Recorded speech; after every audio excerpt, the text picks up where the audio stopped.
ఉద్యమ ప్రస్థానంలో తెలంగాణ రాష్ట్ర సాధనలో కీలకమైన మలుపు తిప్పిన క్షణం దీక్షా దివస్. దీక్షా దివస్ను మనం ఎట్లా అర్థం చేసుకోవాల్సిన అవసరం కల్పిస్తుంది 17వ వసంతం నేపథ్యంలో? ఇప్పుడు దాని రిలవెన్స్ను మనం ఎలా అర్థం చేసుకోవాలి? మీరే అన్నారు 17వ వసంతం అని. అంటే ఈ నవంబర్ 29, 2009 నాటికి సంవత్సరం వయసున్నవాడు ఇవాళ ఓటర్. ఆనాడు అతనికి ఏం తెలియదు, ఉగ్గుపాలు తాగే వయసు అది.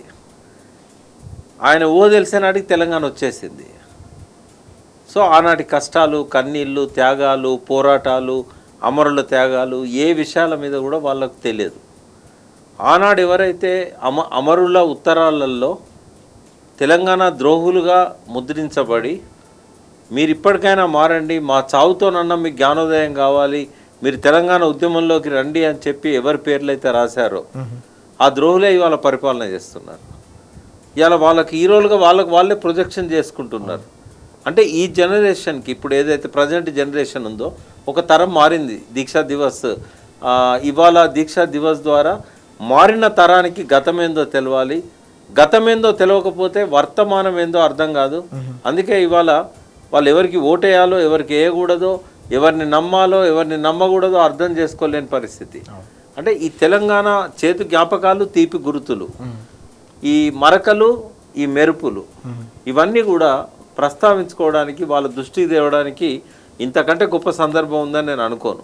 ఎందుకంటే నవంబర్ 29 నుంచి డిసెంబర్ 9 వరకు ఇందులో చాలా బాధపడ్డ క్షణాలున్నాయి, చాలా సంతోషకరమైన క్షణాలున్నాయి. అదే మనం జూన్ 2 నాడు ఒక సెలబ్రేషన్ మూడ్లో పోతాం, జయ జయ తెలంగాణ పాడుకుంటాం. ఆనాడంతా పండగ వాతావరణం ఉంటుంది. ఆ రోజు ఇవన్నీ గుర్తుకు రావు. కాబట్టి నవంబర్ 29 తెలంగాణ ఉన్నంత వరకు కూడా ఇదొక మజిలీ, ఇదొక మలుపు, ఇదొక మైలురాయి.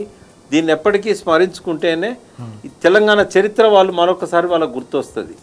కాబట్టి అటువంటి ఒక గొప్ప టర్నింగ్ పాయింట్ నవంబర్ 29. అది లేకుండా డిసెంబర్ 9 ప్రకటన లేదు, జనవరి 2 లేదు, బంగారు తెలంగాణ లేదు.